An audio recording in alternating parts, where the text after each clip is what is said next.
Assalamualaikum warahmatullahi wabarakatuh.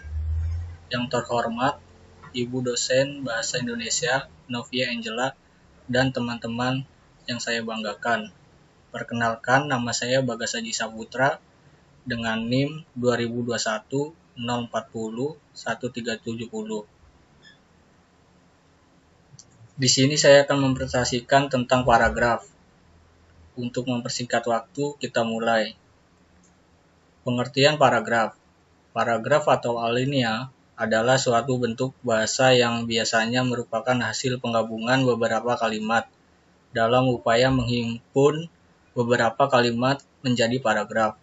Yang perlu diperhatikan adalah kesatuan dan kepaduan.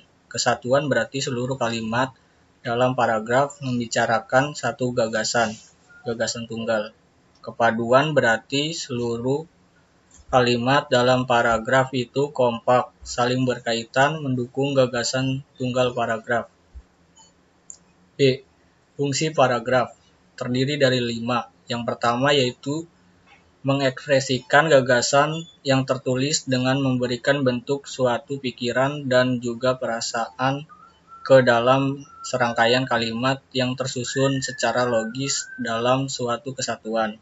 Yang kedua, untuk menandai peralihan gagasan baru bagi karangan yang terdiri beberapa paragraf. Ganti paragraf berarti ganti pikiran juga. Yang ketiga, untuk memudahkan pernegosiasian gagasan bagi yang menulis dan memudahkan pemahaman bagi yang membacanya.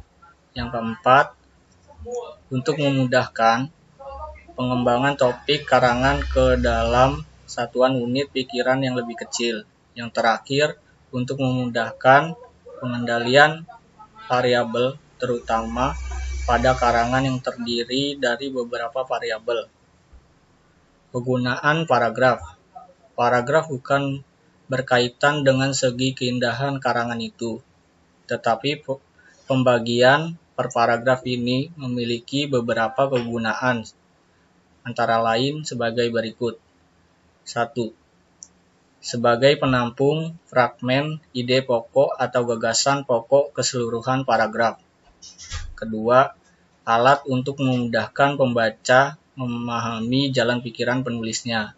Yang ketiga, penanda bahwa pikiran itu baru dimulai. Yang keempat, alat bagi pengarang untuk mengembangkan jalan pikiran secara sistematis.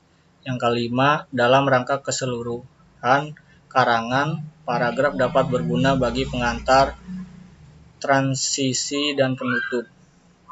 Jenis-jenis paragraf. Berdasarkan jenis-jenisnya, paragraf dibedakan menjadi 5, yaitu paragraf narasi. Paragraf narasi adalah suatu jenis paragraf yang menceritakan suatu kejadian atau suatu peristiwa berdasarkan urutan waktu. Paragraf narasi terdiri dari narasi kejadian dan narasi runtut cerita. Paragraf narasi kejadian yaitu paragraf yang menceritakan suatu kejadian ataupun suatu peristiwa, sedangkan paragraf narasi runtut cerita yaitu paragraf yang pola pengembangannya dimulai dari urutan tindakan ataupun perbuatan menciptakan ataupun menghasilkan sesuatu. Yang kedua, paragraf deskripsi. Paragraf deskripsi adalah paragraf yang isinya merupakan penggambaran dari suatu keadaan atau peristiwa menggunakan kata-kata sehingga pembacanya seolah-olah ikut merasakan, melihat, dan juga mengalami langsung kejadian atau keadaan tersebut. Yang slide selanjutnya, ketiga yaitu paragraf eksposisi. Paragraf eksposisi adalah suatu paragraf yang bertujuan untuk memaparkan, menyampaikan informasi, mengajarkan, menjelaskan, dan juga menerangkan suatu topik kepada yang membacanya dengan tujuan untuk memberikan informasi sehingga memperluas pengetahuan si pembaca. Yang keempat yaitu paragraf argumentasi. Paragraf argumentasi adalah suatu jenis paragraf yang mengungkapkan ide, gagasan, ataupun pendapat penulis dengan disertai bukti dan juga fakta. Tujuannya yaitu supaya si pembaca yakin bahwa isi gagasan dan pendapat tersebut adalah benar terbukti.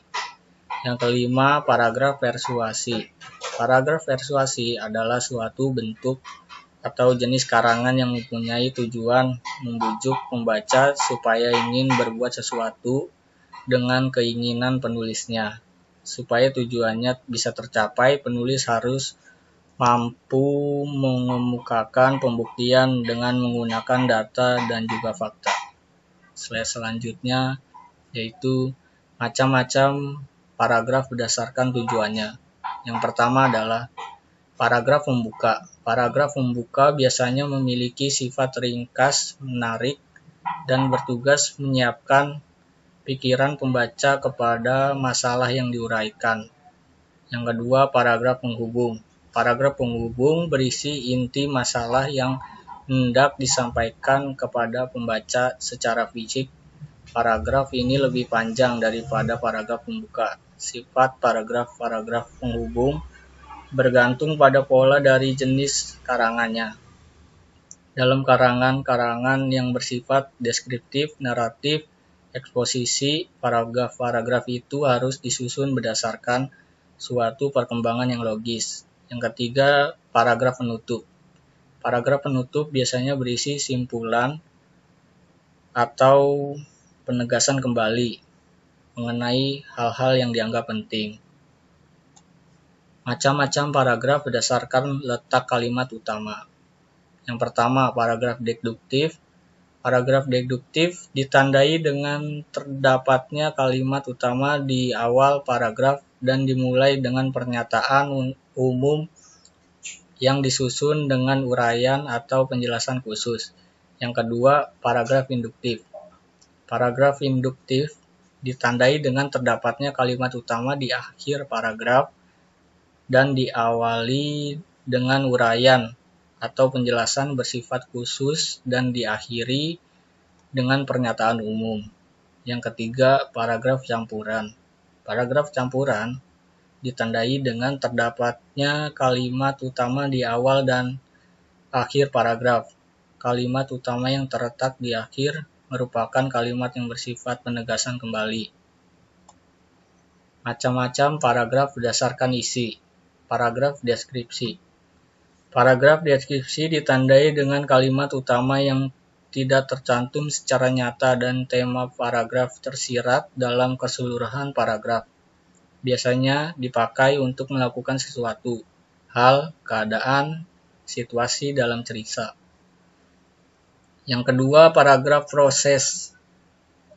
Paragraf proses ditandai dengan tidak terdapatnya kalimat utama dan pikiran utamanya tersirat dalam kalimat-kalimat penjelas yang memaparkan urutan suatu kejadian atau proses, meliputi waktu, ruang, klimaks, dan antiklimaks. Yang ketiga, paragraf efektif. Paragraf efektif adalah paragraf yang memenuhi ciri paragraf yang baik. Paragraf terdiri atas satu pikiran utama dan lebih dari satu pikiran penjelas. Tidak boleh ada kalimat sumbang, harus ada koherensi antar kalimat. Slide selanjutnya, terima kasih. Semoga ilmunya bermanfaat.